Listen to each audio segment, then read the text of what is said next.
Apocalipse, capítulo de número 3, Apocalipse, capítulo de número 3, nós vamos ler do versículo de número 7 até o versículo de número 13, amém? Quero lembrar os irmãos que geralmente na ceia, né?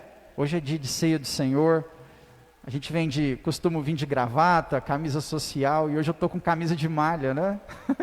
É porque a camisa da igreja chegou e aí eu queria fazer propaganda, né? Então as camisas chegaram, se você encomendou a camisa, pode pegar lá com a Edileia.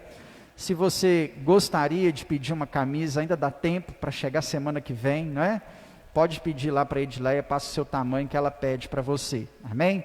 Tivemos um pequeno contratempozinho com a camisa, porque era para escrever de prata, e na hora de escrever lá, o moço esqueceu e fez branco. Aí eu conheço ele há muito tempo, ele é cristão também, é irmão também, lá em Bom Despacho, e aí conversando com ele falou assim, olha, se você quiser mandar elas para mim de volta, mas eu também fiquei sem graça de deixar o irmão no prejuízo, né, que ele ia perder as 30 camisas que nós fizemos. Falei assim, não, me dá um desconto aí, então, porque você silcou errado, né? Você imprimiu errado na camisa.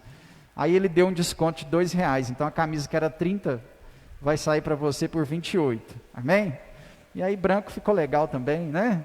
Vai até mais fácil para ler, de longe dá para ver melhor do que o prata, né? Então foi um contratempozinho já resolvido, em nome de Jesus, amém? Apocalipse, capítulo de número 3, nós vamos ler do versículo 7 ao 13, se coloque de pé, em reverência à palavra do Senhor. Apocalipse é o último texto, o último livro da palavra do Senhor, da Bíblia, né? Começa em Gênesis, termina em Apocalipse. Apocalipse capítulo 3, nós vamos ler do versículo de número 7 até o versículo de número 13. Deixa eu baixar aqui um pouquinho, para não prejudicar o pessoal lá da escolinha. Nos ajude em oração, amém? A escolinha aqui atrás, talvez a nossa fala aqui prejudica as crianças lá. E esses dias eu olhei a salinha aqui ao lado para alugar, a menina falou que já tinha alugado, mas nada aconteceu ainda, né? Me ajude em oração, para a gente alugar a salinha ao lado, para pôr as crianças lá em nome de Jesus, amém? Glória a Deus, fica melhor para a gente, melhor para eles também, né? E então vamos orar aí nesse sentido, em nome de Jesus. Essa semana também, os irmãos do louvor juntaram aí, compraram uma tela para a gente pôr o Data Show, porque o Data Show aqui nessa parede vermelha não deu muito certo, fica meio ofuscado e está bem em cima do pessoal também aqui, e aí a gente comprou uma tela para pôr aqui em cima, deve estar chegando essa semana, e aí a gente volta a usar o Data Show em nome de Jesus, né? Desde já eu quero agradecer os irmãos que se dispuseram a nos ajudar a comprar essa tela que custou aí R$600, né? E alguns irmãos dividiram aí, ratearam entre eles, e deve estar chegando essa semana em nome de Jesus, amém? Apocalipse, capítulo de número 3, nós vamos ler do versículo 7 até o versículo 13, que diz assim: Ao anjo da igreja em Filadélfia escreve, estas coisas diz o santo, o verdadeiro, aquele que tem a chave de Davi, que abre e ninguém fecha, e que fecha e que ninguém abrirá. Conheça as suas obras, eis que tenho posto diante de ti uma porta aberta, a qual ninguém pode fechar, que tens pouca força, entretanto, guardaste a minha palavra e não negaste o meu nome. Eis, farei que alguns que são da sinagoga de Satanás, desses que a si mesmos se declaram judeus e não são, mas mentem, eis que os farei vir e prostrar-se aos teus pés e conhecer que eu te amei, porque guardaste a minha palavra da minha perseverança. Também eu te guardarei na hora da provação que há de vir sobre o mundo inteiro, para experimentar os que habitam sobre a terra. Venho sem demora, conserva o que tens, para que ninguém tome a sua coroa. Ao vencedor, falo-ei coluna no santuário do meu Deus, e daí jamais sairá. Gravarei também sobre ele o nome do meu Deus, e o nome da cidade do meu Deus, a Nova Jerusalém, que desce dos céus, vinda da parte de Deus, o meu novo nome. Quem tem ouvidos, ouça o que o Espírito diz às igrejas. Pai, esta é a tua palavra que foi lida e será ministrada aos nossos corações, e a minha oração é para que através dela o teu Santo Espírito possa falar conosco aqui neste lugar, que o Senhor Deus esteja alcançando através desta palavra cada coração, cada mente, cada pensamento, e que nós, ó Deus, possamos sair daqui tendo a certeza que ouvimos o doce som da sua voz falar conosco nessa noite. Traz força sobre nossas vidas através desta palavra, traz conselhos sobre nossas vidas através desta palavra, que o teu nome seja santificado aqui neste lugar, através desta palavra, em nome de Jesus, amém, amém, glória a Deus. Pode se sentar, meu irmão. Com exceção de domingo passado, que foi comemorado os 503 anos da Reforma Protestante, né? E aí nós pregamos a respeito do assunto, falamos sobre a Reforma Protestante, sobre os 5 pontos da Reforma Protestante. Nesses últimos domingos nós temos falado a respeito das 7 cartas que Jesus enviou às 7 igrejas da Ásia, no livro de Apocalipse, que estão contidas nos capítulos 2 e 3 do livro de Apocalipse, né? Essas cartas, elas trazem para nós ensinamentos, porque elas nos ensinam a como ser igreja. E aí eu sempre tenho ressaltado para os irmãos aqui, que quando nós falamos sobre as igrejas de Apocalipse, nós não estamos falando na terceira pessoa, né, do plural, nós estamos falando na primeira pessoa do singular. Por quê? Igreja sou eu. Quando vem uma característica de Cristo sobre a vida da igreja, ele não está falando para a placa denominacional que está pregada lá fora, ele está falando o que ele espera de você, como igreja, até que ele venha, para que a gente possa alcançar o céu e morar eternamente com ele. Várias vezes nós nos perguntamos, o que Deus espera de mim? Você já se perguntou isso? O que Deus espera de você? Até que ele venha, o que você vai ficar fazendo, aguardando a sua volta? São respostas que nós encontramos quando observamos as características da igreja. Então nós temos aprendido aqui com essas igrejas lá do Apocalipse, né? Com as 7 igrejas do Apocalipse, a encontrar justamente essas características que nós precisamos ter, que agrada a Deus. Já falamos sobre Éfeso, Esmirna, Pérgamo, Tiatira, Sardes, e hoje chegamos na nossa penúltima carta, que é a carta a Filadélfia, né? Hoje nós vamos falar sobre a igreja em Filadélfia. Então, quando eu olho para as características dessa igreja, eu preciso achar em mim essas características. E essas características me ensinam muito, não só a respeito da minha vida espiritual enquanto cristão, servo de Deus, mas elas me ensinam também na minha vida prática. Não é? A gente pode aplicar esse texto a acontecimentos práticos do nosso dia a dia. Amém? Então, quando você olha para essa carta, você não precisa sentir medo. Muitas pessoas têm medo de Apocalipse. Eu disse para os irmãos aqui que eu conheço pastores que não pregam sobre Apocalipse, né? Com medo do que pode ser gerado dentro da igreja ou no coração da igreja. Mas mantendo os cuidados e tendo a sabedoria necessária, Apocalipse é um livro que nos aponta uma esperança gloriosa, que é o que nós vamos falar aqui nessa noite. Ele nos aponta a nossa vitória, o final das tribulações, o final daquilo que oprime as nossas vidas, daquilo que nos persegue, das dificuldades, das intempéries do mundo atual que nós vivemos, né? Então hoje nós vamos aprender com Filadélfia. Como nós estamos fazendo aqui ao longo desses domingos, nós vamos acompanhar o texto versículo por versículo, né? A igreja em Filadélfia, assim como nós aprendemos aqui das outras vezes, eu quero mencionar também, tanto a cidade quanto a igreja são pequenos, porque nós falamos de grandes metrópoles, como foi Éfeso, como foi Pérgamo, como foi Sardes, mas também falamos sobre pequenos vilarejos, como é o caso de Esmirna e como é o caso de Filadélfia. Filadélfia tem uma característica interessante, essa cidade era localizada na entrada da Ásia Menor. Esse é até um dos motivos que o Senhor usa a comparação da porta junto com essa igreja. Porque embora a cidade não fosse muito grande, ela era a entrada da Ásia Menor. Então não havia ali um grande potencial financeiro, como aconteceu nas outras cidades. E esta igreja, embora seja uma das 7 principais igrejas do mundo, né, no primeiro século do cristianismo, ela é uma igreja pequena. Ela é uma igreja com poucas pessoas. O que desde já nós já aprendemos algumas coisas interessantíssimas. Não é a quantidade de gente dentro de uma igreja que faz dessa igreja boa ou ruim, né? Não são essas as características que chamam a atenção de Deus. Talvez você tenha aí grandes seitas religiosas que não são de acordo com a palavra de Deus e estão cheias, né? Você pega o testemunho de Jeová aí espalhado pelo mundo inteiro, tem muita gente. E no entanto eles acreditam em coisas erradas, eles acreditam em coisas que não agradam a Deus. Então nem sempre o fato de ter muitas pessoas significa que o negócio está legal, não. Nós já aprendemos aqui, inclusive, que haviam grandes igrejas onde o povo estava apático e precisava reacender a chama do Espírito Santo. A igreja que nós vamos ver domingo que vem é também uma grande igreja e é rica e poderosa, e Jesus está do lado de fora batendo para entrar.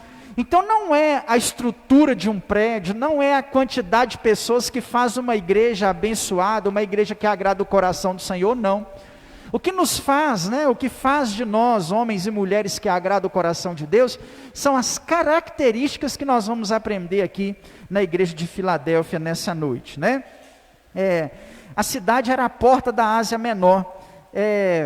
A cidade, ela, dentro do padrão que nós temos aprendido aqui, porque essas cartas seguem um padrão de escrita, todas essas cartas contêm um elogio, uma crítica, uma instrução e uma promessa. A igreja de Filadélfia, ela possui um elogio, uma instrução, uma promessa e não possui uma crítica. 2 dessas 7 cartas que nós estamos estudando aqui, a igreja não possui crítica. É a igreja de Esmirna e a igreja de Filadélfia. Por incrível que pareça, são as 2 menores igrejas. Essas igrejas possuem elogio, possuem instrução, possuem promessas, mas não têm sobre elas uma crítica. Como a crítica da igreja anterior, por exemplo, que era uma igreja apática, fria, né? Como é o caso de Éfeso, que abandonou o primeiro amor. Jesus olha para a igreja em Filadélfia e não encontra defeitos nessa igreja. Jesus olha para essa igreja e não tem nada nessa igreja que ele precise chamar a atenção para que eles venham corrigir. Que maravilha se nós alcançássemos diante do Senhor a irrepreensão, sermos irrepreensíveis, né? Não termos críticas, não estar fazendo nada errado e o Senhor olhar para nós e falar assim: vocês estão legal, parabéns para vocês. Isso aconteceu com Filadélfia e com Esmirna. Os irmãos não tinham do que o Senhor os repreendesse. Então vamos lá, versículo de número 7, eu vou pedir você para deixar o seu texto aberto, para a gente poder acompanhar versículo por versículo. Ao anjo da igreja em Filadélfia escreve: estas coisas diz o santo, o verdadeiro, aquele que tem a chave de Davi, que abre e ninguém fechará, que fecha e que ninguém abrirá. Como eu tenho dito para os irmãos, geralmente o primeiro versículo da carta é onde o Senhor se identifica. E a igreja de Filadélfia, ele se identifica como o santo e verdadeiro. São características que nós precisamos aprender a respeito do nosso Deus. Repita comigo assim: o meu Deus é santo e verdadeiro. 2 características que me ajudam muito no meu relacionamento com o Senhor, na minha intimidade com Deus. O meu Deus é santo. Quer dizer que quando eu vou me relacionar com esse Deus, todos os meios e todas as formas que eu vou utilizar nesse relacionamento, precisam ser também santos. Meu Deus é santo. A palavra santo significa separado. Isso porque o nosso Deus não aceita dividir o nosso coração com ninguém mais. O nosso coração pertence a Ele. E a nossa vida precisa ser dedicada e santificada ao Senhor. Hebreus 12:14 diz que sem santidade ninguém verá a Deus. Muitas vezes na nossa intimidade, no nosso relacionamento com Deus, o que tem faltado para nós se chama santidade. No tempo em que nós vivemos, muitas pessoas estão querendo ver Deus, sem serem santas. Vivemos num tempo onde as pessoas reclamam da ausência desse Deus, mas em contrapartida elas não se dedicam, elas não se consagram, elas não se separam para esse Deus. Quando eu olho para Filadélfia, eu preciso aprender que eu tenho que ser uma pessoa, um homem, ou você, uma mulher, que se consagra, que se separa para Deus. Escuta uma coisa, meu irmão. Deus não te chamou para você ser igual aos demais lá fora. O Senhor te chamou para você ser diferente.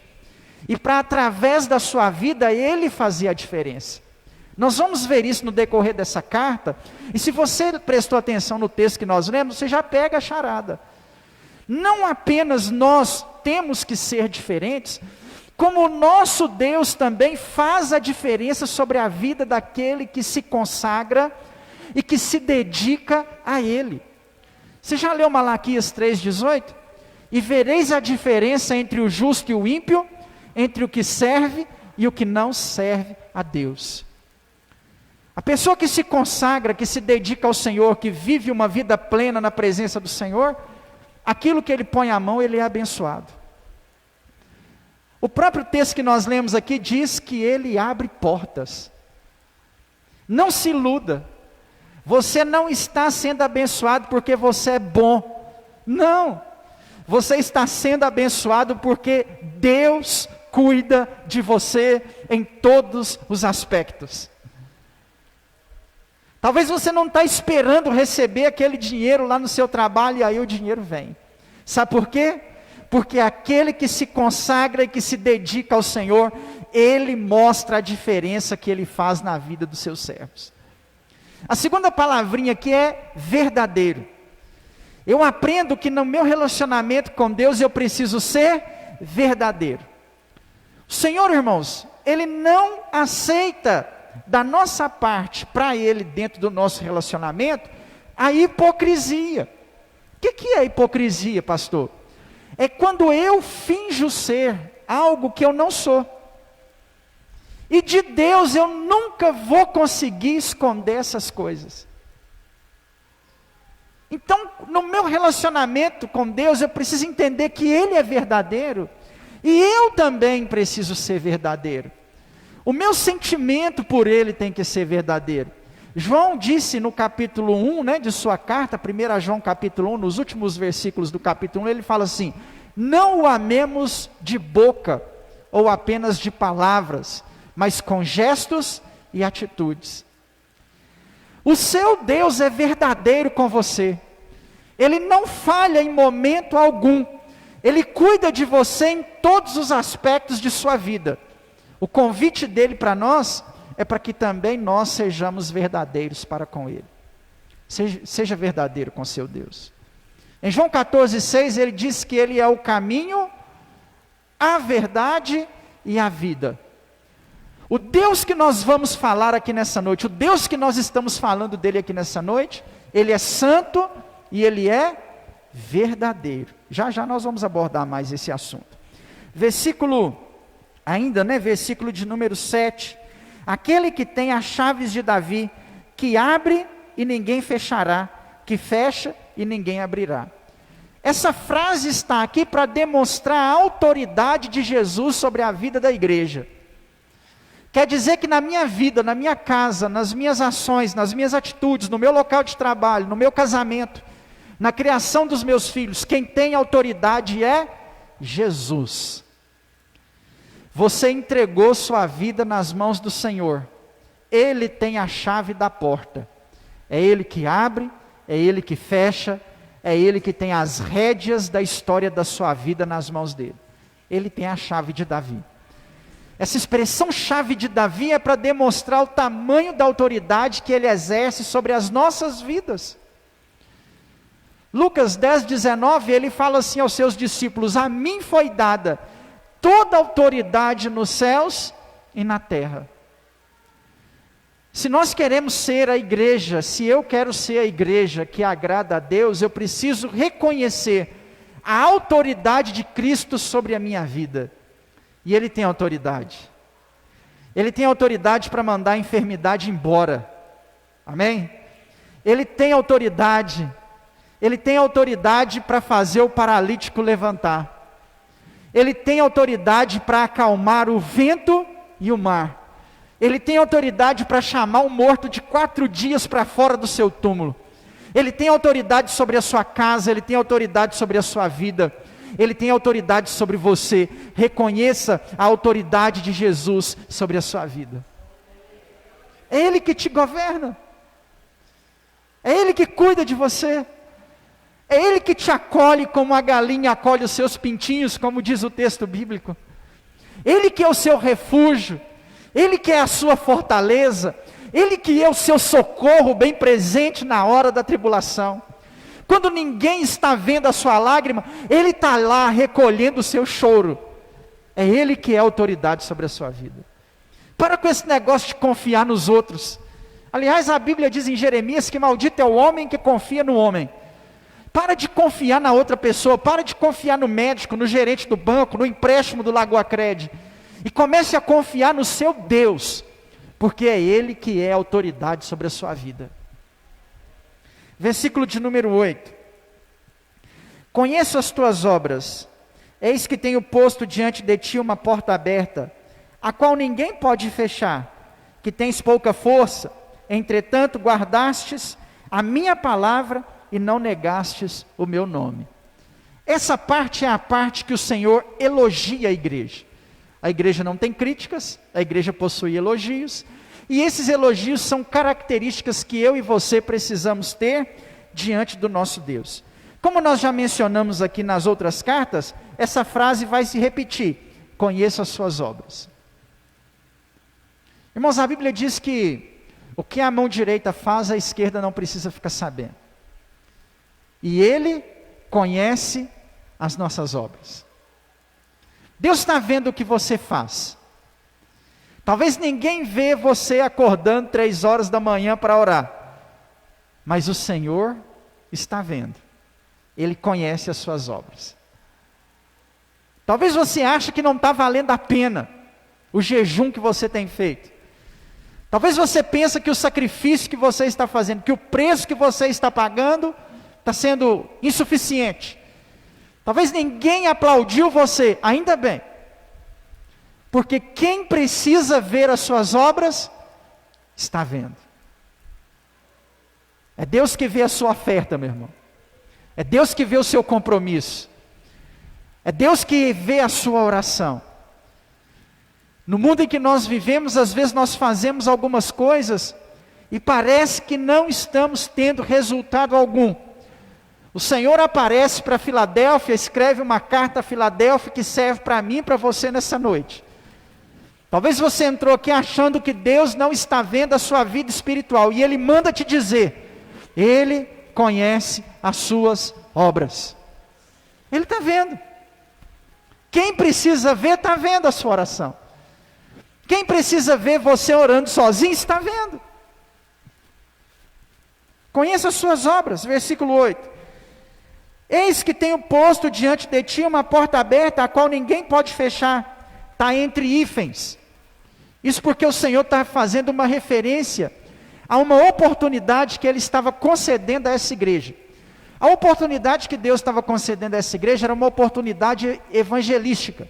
Como eles estavam na entrada da Ásia Menor, era a igreja que tinha a maior possibilidade de evangelização no mundo naquela época. Filadélfia foi entre as 7 igrejas a que mais evangelizou, embora foi a que menos ganhou, né? Porque como o pessoal estava chegando na Ásia, eles não iam ficar em Filadélfia, eles iam para Éfeso, para Esmirna, para Sardes, para Tiatira, para Pérgamo. Eles subiam a Ásia em direção a outras cidades que eram maior, que tinha mais emprego, que girava mais dinheiro. Filadélfia era só a porta de entrada, o máximo que eles ficavam em Filadélfia era passar uma noite.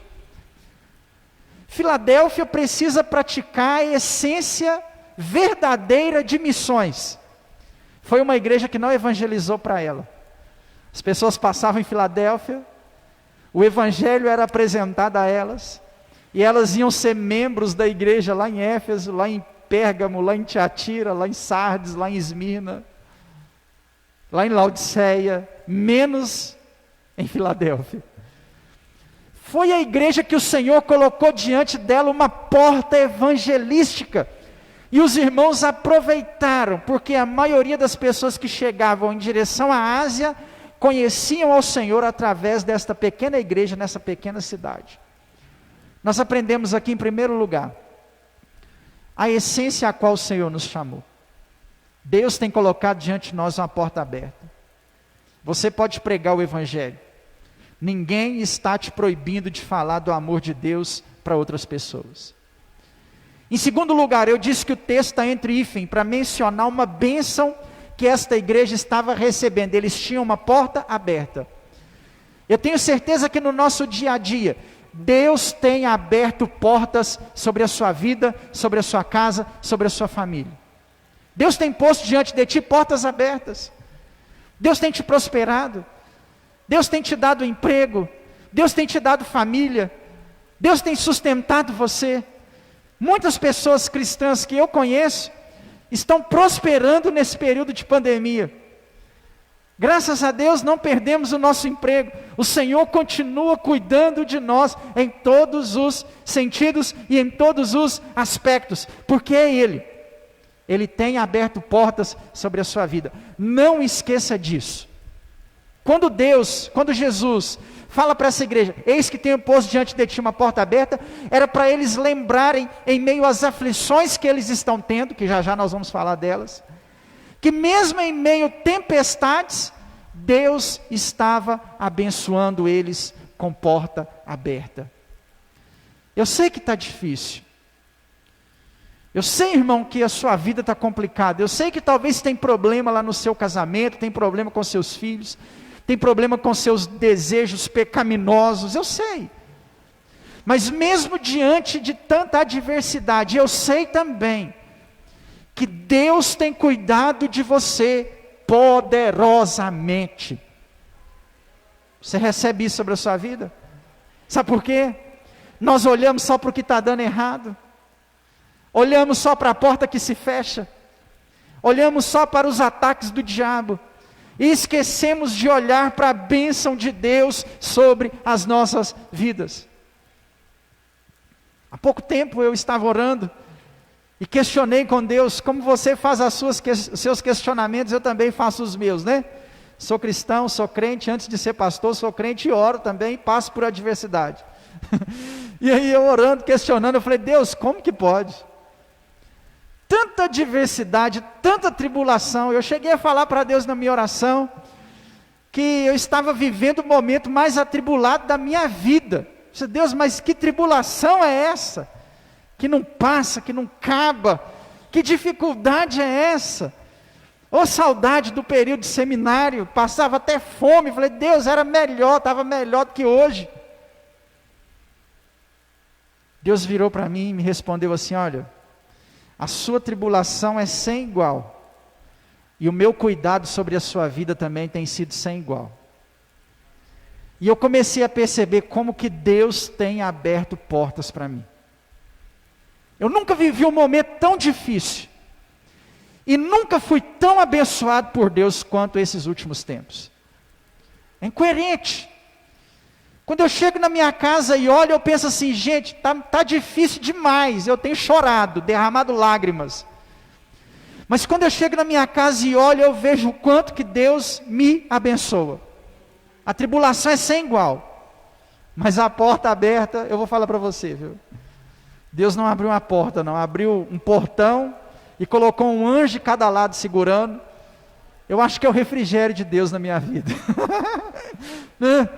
E eu olho para esses menininhos lindos do olho azul que Deus me deu e falo assim, Senhor, mas fui eu mesmo que fiz esse negócio.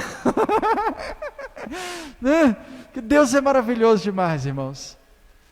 Nós precisamos aprender a olhar para as portas abertas que Deus tem colocado sobre as nossas vidas. Deus tem posto porta aberta sobre você. Amém? Às vezes o diabo quer cegar a gente. O diabo quer fazer a gente viver reclamando daquilo que está dando errado. Mas presta atenção, Jesus manda te dizer isso nessa noite. Eis que tenho posto diante de ti uma porta aberta, que ninguém é capaz de fechar. Ninguém, meu irmão, é capaz de fechar. Versículo ainda de número 8. E que tens pouca força, entretanto guardaste a minha palavra e não negaste o meu nome. A igreja de Filadélfia era uma igreja pequena, pobre. Eles não tinham muita força, né? Era mais ou menos igual nós mesmos. Talvez eles não tinham condições de ter um programa na rádio, eles não tinham condições de ter um programa de televisão, eles não tinham condições de ter Wi-Fi dentro da igreja, eles não tinham condições de fazer transmissões ao vivo, eles eram fracos. Ou talvez era uma igreja fraca no sentido de pecado mesmo, de não conseguir muitas vezes agradar a Deus do jeito que seria necessário. Sabe por quê, irmãos? A igreja vai falhar. Eu tenho que entender isso. Em algum momento eu vou tropeçar. Graças a Deus, João capítulo 2, 1 de João capítulo 2, versículo 1. Temos um advogado junto ao Pai, Jesus Cristo o justo, que intercede por nós diante de Deus, quando nós erramos e pecamos contra Ele. Em algum momento nós vamos falhar. Todos nós que estamos reunidos aqui dentro desse galpão, em um dado momento da nossa vida ou do nosso dia, nós fraquejaremos. Eu duvido que todos nós aqui sejamos impecáveis, nunca tenhamos feito nada de errado. Mentira! Eu aprendi no primeiro versículo que eu preciso ser verdadeiro. Então nós vamos errar. Talvez é a nossa fraqueza. Não espere perfeições na igreja, porque a igreja não é perfeita. Jesus comparou a igreja com a arca de Noé. E a arca de Noé era grande, a arca de Noé era toda fechada, vedado inclusive, para não entrar água. Lá em cima da arca tinha uma janela de 60 centímetros quadrados, isso aqui, ó. Era só para ver se a chuva tinha parado ou não. A janela, diz o texto, é 60 por 60. O resto era lacrado com betume, vedado. E dentro dessa arca só tinha animal. Bicho, leão, vaca, boi, galinha, cobra, jacaré, tudo quanto é tipo de animal que você pensar estava dentro dessa arca. Está chovendo há 40 dias e 40 noites, o ambiente é úmido. O animal não pede licença para ir lá fora da arca para fazer xixi ou cocô. É feito lá dentro. Imagine o cheiro dentro da arca junto com Noé. Fedia. Cheirava fezes. Cheirava urina. Mas era o melhor lugar do mundo para estar. Quem estava do lado de fora, estava lá batendo na porta assim, Noé, deixa a gente entrar, pelo amor de Deus. Só tinha animal lá dentro e fedia, mas era o melhor lugar para se estar. Jesus disse que a igreja é igual à arca de Noé. Tem hora que na igreja só tem animal, a começar por mim. Não estou te chamando de animal, né? Por isso que eu disse, a começar por mim. Tem hora que na igreja é só patada, é só lenhada, é só. Tem hora que fede. Tem hora que algum pregador escandaliza. Tem hora que algum pregador cai em pecado. Tem hora que alguém da igreja faz alguma coisa errada e o nome do Senhor é envergonhado. E a igreja fede. Mas é o melhor lugar para se estar. Porque na hora que Jesus voltar nos ares, Ele não vai buscar o mundano. Ele não vai buscar o desviado, Ele vai buscar quem está dentro dessa arca. Então é difícil, não espere perfeições da igreja, porque essa igreja é uma igreja fraca. Em alguns momentos ela vai fraquejar, em algum momento vai errar. Mas existem coisas que nós não podemos fazer.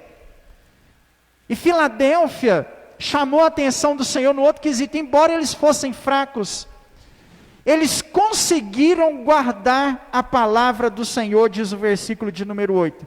Entretanto, guardaste a minha palavra e não negaste o meu nome. Essa igreja me ensina a guardar no meu coração a palavra do Senhor.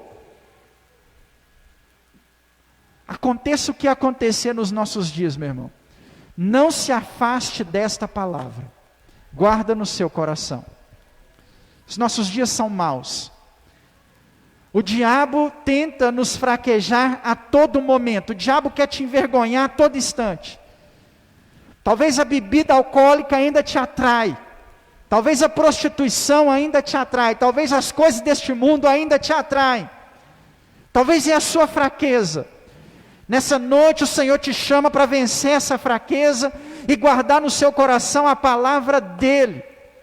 Porque é isso que Ele está procurando. Pessoas que guardam no coração a sua palavra. Eu sei que nós vamos errar. Eu sei que nós vamos cair. Eu sei que em algum momento nós vamos fraquejar. Mas em todos esses momentos eu preciso guardar a palavra de Deus no meu coração. Senão eu não vou conseguir me levantar, eu não vou conseguir abandonar o pecado. Eu não vou conseguir servir a Deus como Ele espera. Essa igreja tem uma característica, ela guarda a palavra. Ela não prega lorota. Ela não foi invadida pelos modismos do seu tempo. A igreja verdadeira, ela precisa pregar a palavra. Igreja, irmãos, prega é Bíblia. Não é biotônico fontoura, não. Igreja prega é a palavra. Ou é a Bíblia, ou nós não servimos para Deus.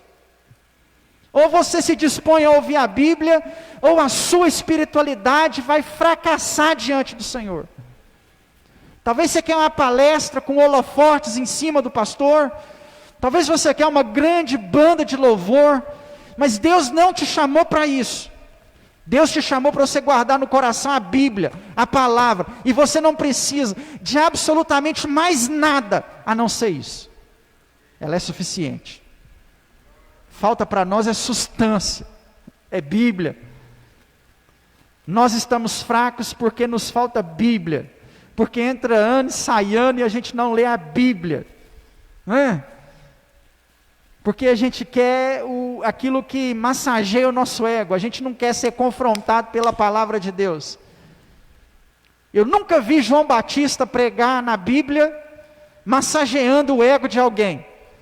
Chegava alguém, João Batista falava, era assim, ó, raça de víboras, foge da ira vindoura, porque o Messias está chegando aí, e o machado está posto à raiz, e vocês vão ser tudo cortado. Eu não vi Jesus massageando o ego de ninguém. Eu vi Jesus falando, arrependei-vos, convertei-vos, larga o pecado, tua fé te salvou.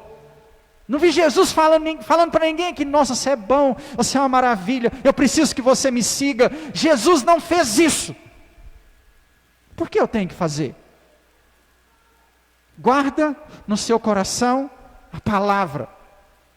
Porque o que vai valer para nós na hora que se fizer chamada é a palavra. Ainda no versículo 8, né? Guardaste a minha palavra e não negastes o meu nome. Versículo de número 9, para a gente poder falar sobre não negar o nome do Senhor. Eis que farei que alguns dos que são da sinagoga de Satanás, desses que a si mesmos se declaram judeus e não são, mas mentem, eis que os farei vir e prostrar-se aos teus pés e conhecer o quanto que eu te amei. A igreja em Filadélfia, ela tem uma importante característica. Ela não negou o nome de Deus. Ela não foi hipócrita. Foi o que eu citei na introdução dessa mensagem. Naquela época haviam judeus que se declaravam judeus, mas na prática não eram. Trazendo isso para os nossos dias, existem pessoas que se declaram cristãs, mas na prática não são. Filadélfia se declarava cristã e não negou o nome do Senhor, continuou cristã. Cristão que é cristão até debaixo d'água. Na presença dos amigos é cristão, não é? No local de trabalho é cristão, no meio da festa da família é cristão, não é? Se vai na igreja é cristão. Aliás, nós precisamos ser mais cristãos lá fora do que aqui dentro. Essa igreja teve essa característica, eles não negaram o nome do Senhor. Nós já aprendemos aqui em domingos anteriores, esse texto aparece em 3 das 7 cartas, né? Sinagoga de Satanás, é a terceira vez que nós encontramos essa expressão dentro das cartas que nós estamos estudando. Sinagoga de Satanás é aquele que fala que é do Senhor, mas não pratica as ações que Deus espera dele. Não negue o nome de Deus. Quer receber vitória sobre a sua vida? Não negue o nome do Senhor na sua vida, no seu coração. Ele te chamou, Ele te escolheu, Ele te retirou das trevas e te trouxe para a maravilhosa luz. Tem gente aqui entre nós que estava mergulhado nas drogas, e Jesus transformou num servo, num excelente marido, num bom pai. Tem gente aqui entre nós que vivia talvez na prostituição, e o Senhor resgatou, deu vida nova, deu família, deu emprego. Ele te chamou, Ele te escolheu, não nega o nome dEle.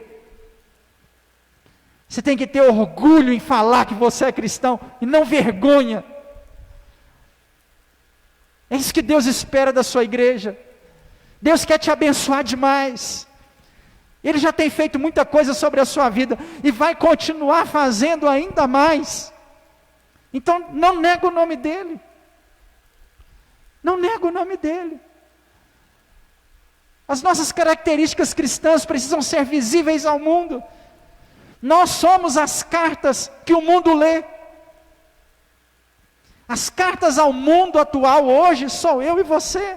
Então não negue. Não negue o nome do Senhor e Ele vai te abençoar.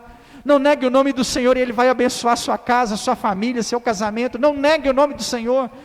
Não diga que você é uma coisa sem viver ela. Jesus disse que Ele pegaria as pessoas que assim praticavam naquela época e traria elas para dentro de Filadélfia para se prostrarem diante da igreja de Filadélfia, e Jesus mostrar o quanto que Ele ama a igreja em Filadélfia. Quer dizer que os da sinagoga de Satanás, os falsos cristãos, um dia iriam reconhecer a fidelidade dessa igreja. Ser fiel, meu irmão, e o Senhor vai reconhecer a sua fidelidade. Eu sei que não é fácil não. Fácil não, irmãos. É uma das tarefas mais difíceis para o cristão praticar. É permanecer fiel ao seu Deus no mundo em que nós vivemos. Alguém vai fazer chacota de você, alguém vai te perseguir. Tem gente que vai falar para você que não vale a pena. Tem gente que vai falar para você que você está fazendo isso à toa, em vão, que você não vai chegar a lugar algum fazendo isso. Mas é como disse o Anderson, vai valer a pena.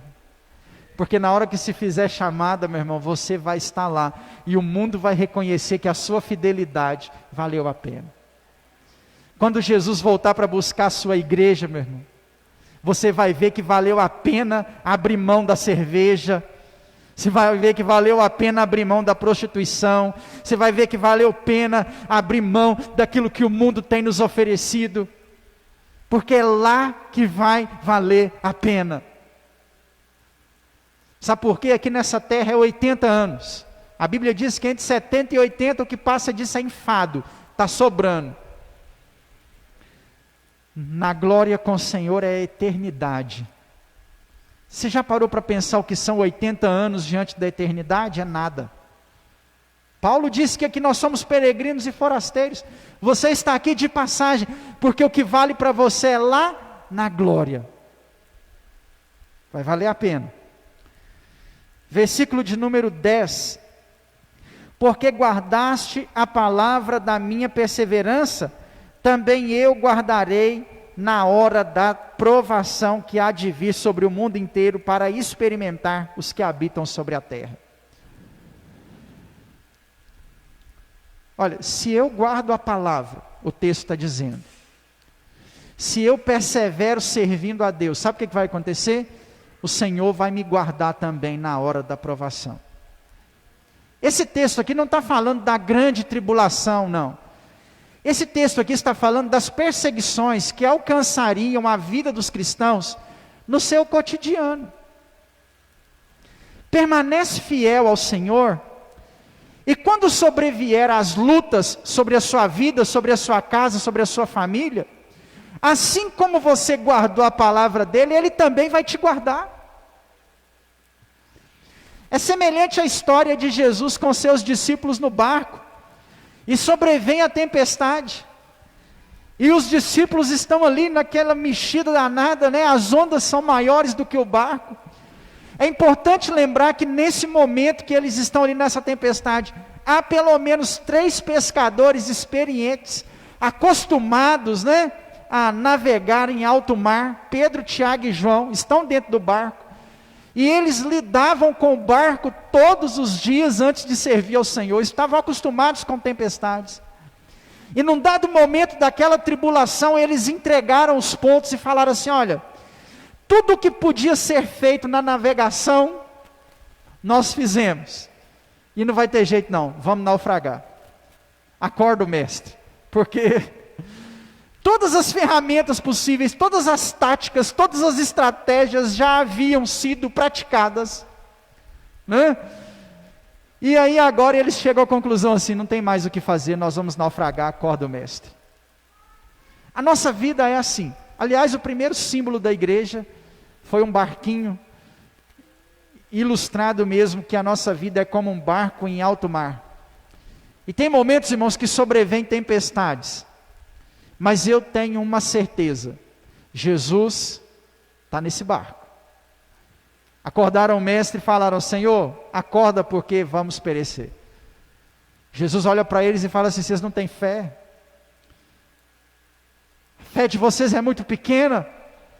Mar, acalma-te, vento, aquieta-te. E os discípulos olham e falam assim: quem é este que até o vento e o mar lhe obedecem? A autoridade desse Deus. Ele tem autoridade sobre o vento e sobre o mar. Aleluia. Não sei qual é a sua tempestade, não sei qual é a sua tribulação, mas Jesus está nesse barco aí. Jesus está nesse casamento aí. Jesus está nesse problema aí, meu irmão. Jesus está vendo esse negócio aí. Creia nele, confia nele, ele vai se colocar de pé, e ele vai mandar o vento e o mar se acalmar, e você vai experimentar grande bonança, porque para aqueles que guardam a palavra do Senhor, ele também guardará no dia da provação. Aleluia! O que eu não posso é querer que Deus me guarda sem eu guardar. Você está questionando Deus não te abençoar? Você não guarda a palavra no coração? Você vive uma vida toda torta? Você é um hipócrita diante do Evangelho? Você não vive aquilo que o Evangelho está pedindo para você viver? Ou pelo menos tenta, né? Nós não conseguiremos viver a plenitude do Evangelho, mas pelo menos viver tentando, a gente precisa, né? Você nem tenta viver a plenitude do Evangelho, está reclamando o que de Deus? O texto aqui me deu uma certeza: guarda a palavra, e Ele vai te guardar. E pronto. Com Deus é assim, irmão. Ou é 8 ou é 80. Ou é quente ou é frio. Morno não existe. É domingo que vem que nós vamos falar sobre isso. Tem gente, morno ele vomita da boca. Ou é ou não é. É sim ou não. Jesus disse assim: que a vossa palavra seja sim ou não. O que passar disso é do maligno. Não existe mais ou menos. Guarda a palavra e Deus vai te guardar. É promessa, é fato, é realidade. Ser fiel a Ele, e Ele vai permanecer fiel a você. Amém? Versículo de número 11: venho sem demora, conserva o que tens, para que ninguém tome a sua coroa. Essa igreja possui qualidades e características boas. Qual é o conselho de Jesus para essa igreja? Guarda o que tens.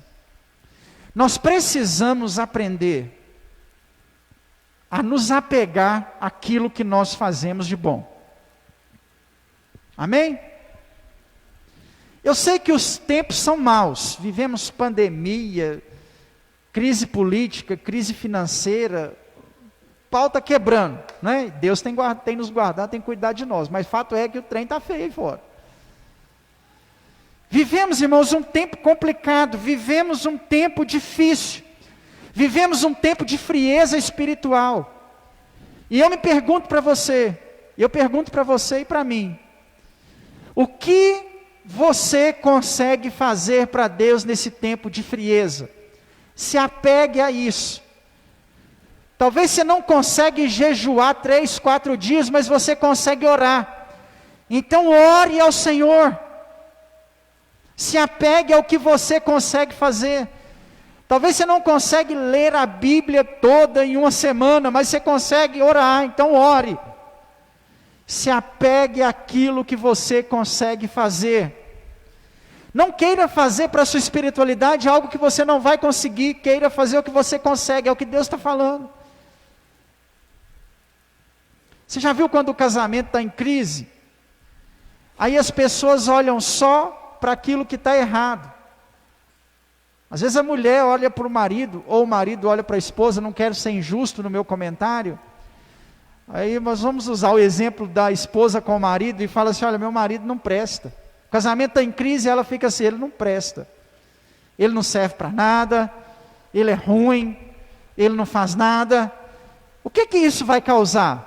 Vai causar uma piora, um desgosto, vai causar uma queda, um declive. Sabe por quê? Talvez você não vê nada no seu marido que seja bom. A colega dele de trabalho vê. Só esse homem é até bonitão, não é? Essa mulher é até ajeitada. Ela chega em casa, o marido só dá para ela os pés. Mas no local de trabalho, alguém olha para ela e fala assim, eu animava. Se apega àquilo que você tem. Quer salvar seu casamento? O que tem de bom nesse casamento? Se apega a isso. Quer salvar o seu emprego? O que tem de bom lá no seu emprego? Se apegue ao que tem de bom. Quer salvar a sua fé? O que tem de bom na sua fé? Tem algo ainda na sua fé? Tem talvez uma oração, um jejum, uma leitura bíblica, alguma dessas coisas? Se apegue a isso para a sua fé se salvar. Deus está falando assim, se apegue àquilo que você tem, porque os dias são maus. Está difícil para todo mundo, meu irmão, se apega. Tem alguma coisa aí para você segurar, tem uma linha ainda para você falar assim, eu vou me agarrar nessa corda aqui, e é daqui que eu vou puxar. Você está em crise no casamento, um exemplo, mas cozinha bem. Começa a fazer umas jantas diferentes, então, para salvar o negócio. Deus está falando para a igreja assim, olha, eu venho sem demora, segura naquilo que você tem. Talvez você queria ter várias cordas para segurar, né? Mas não, tem uma só, segura nessa aí. Você já viu a historinha da cidade que estava entrando em enchente, vilarejo, rebaixado? Eu já contei essa história aqui há muito tempo.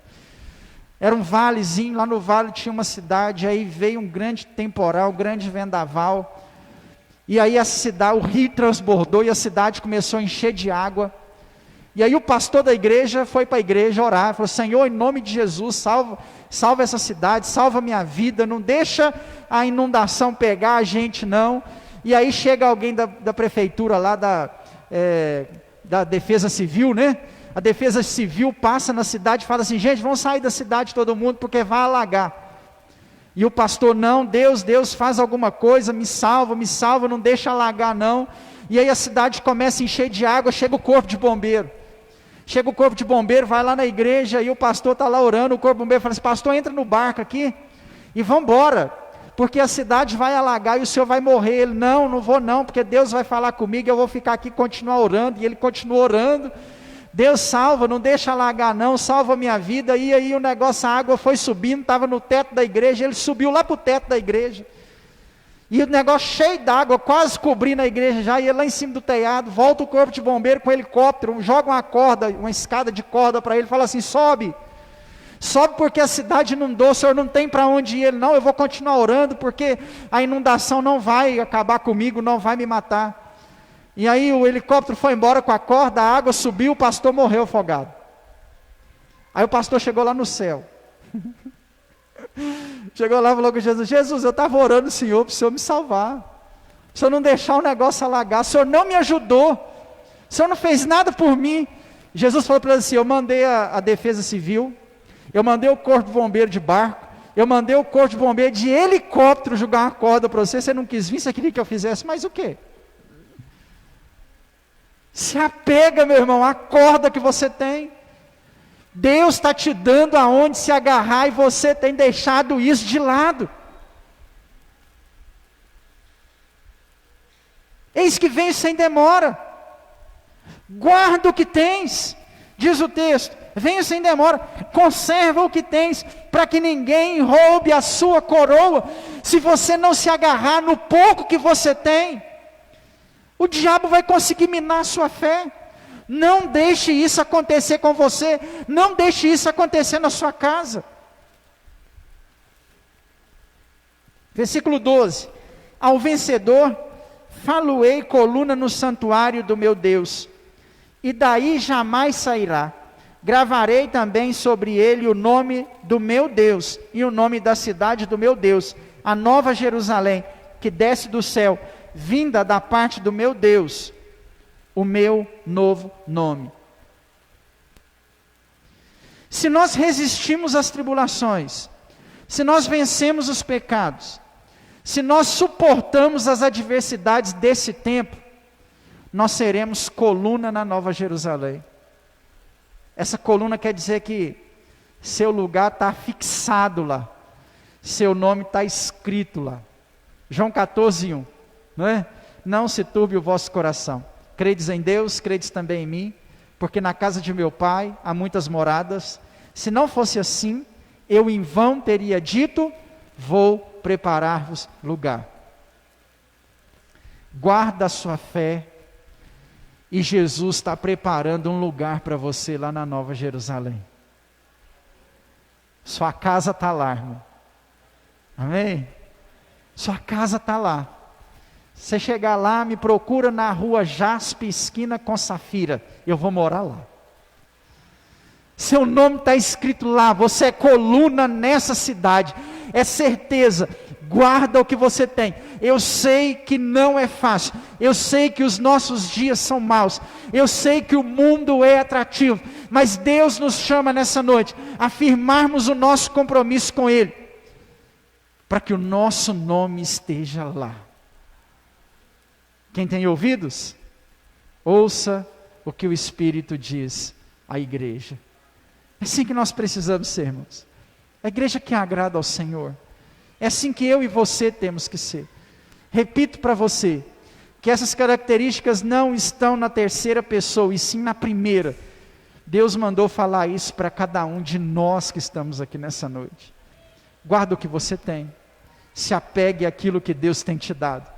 Ele tem colhido as suas lágrimas, e a vitória dele é que vai ser sobre a sua vida, em nome de Jesus. Aleluia, glória a Deus, amém, aleluia, aleluia. Se coloque de pé, aleluia. Coloque a sua mão no seu coração. Eu quero perguntar para você, como está a sua vida? Como está a sua caminhada diante do Senhor? Hoje é noite de ceia. Mesmo que você não participe da ceia por não ser batizado ou por algum problema pessoal, como que está a sua vida cristã? Deus te trouxe aqui nessa noite com um propósito, não foi em vão.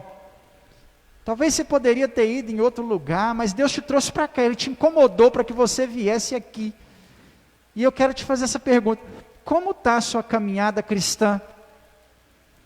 O Senhor te chama a se apegar àquilo que você tem. O Senhor manda te dizer que Ele está recebendo a sua lágrima, Ele está ouvindo o seu choro, Ele conhece a sua dor. Pai, nós apresentamos ao Senhor a nossa vida, a nossa caminhada, a nossa jornada na Tua presença e oramos para que o Senhor nos ensine, nos fortaleça, para que nós possamos conseguir ser os servos que o Senhor espera que sejamos. Nos faz, Deus, como a igreja de Filadélfia. Nos faz, Senhor, pessoas que sejam irrepreensíveis. Nos faz, Senhor, pessoas que guardam a Tua palavra, que não negam o Seu nome, que Te servem, independente do que aconteça. Nos ajude, Deus, a nos apegarmos à Sua palavra, à Sua boa, à Sua perfeita, à Sua agradável palavra, que o Senhor deixou como mel, como tesouro precioso aos nossos corações. Em nome de Jesus, Deus. Fortalece esse que está fraco aqui nessa noite. Renova as forças desse que não tem nenhum vigor. Visita com Teu Espírito Santo esse que está pensando em desanimar, em desistir da caminhada. Fortalece, Deus, renova esse que está perdendo a guerra para o pecado, que está caindo, Deus, nas suas fraquezas. Nós sabemos o quanto que o Senhor o ama. Visita com Teu Espírito Santo, para que essas pessoas vivam em novidade de vida e sirvam ao Senhor com fidelidade, com sinceridade de coração. Em nome de Jesus, em nome de Jesus, em nome de Jesus, aleluia. Você pode aplaudir ao Senhor mais uma vez, meu irmão? Glória a Deus, glória a Deus. Levante suas mãos ao Senhor, cante comigo assim, ó. Grande é o Senhor e muito digno de louvor. Na cidade do nosso Deus, Teu santo monte, a alegria de toda a terra,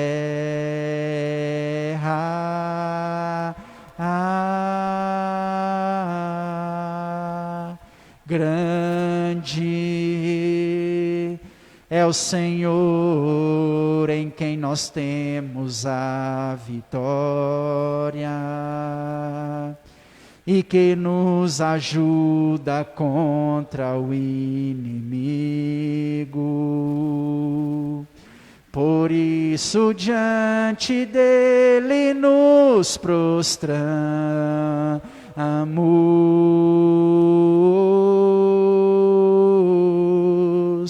Queremos o Seu nome engrandecer e agradecer-Te por Tua obra em nossas vidas. Confiamos em Seu infinito amor, pois só Tu és o Deus eterno sobre toda a terra e céu. Queremos o Seu nome engrandecer. Levante suas mãos, declare isso. E agradecer-Te por Tua obra em nossas vidas. Confiamos em Seu infinito amor, pois só Tu és o Deus eterno sobre toda a terra e céu. Pois só Tu és o Deus eterno sobre toda a terra e céu. Aleluia. Oreanda lá, baixê de canta lá, bassurianda lá. Grande é o Senhor, Deus. É o Senhor que nos ajuda contra o inimigo. Aleluia. Glória a Deus. Irmãos, nós vamos passar agora ao momento de ceia do Senhor. Presta atenção. Pode participar da ceia.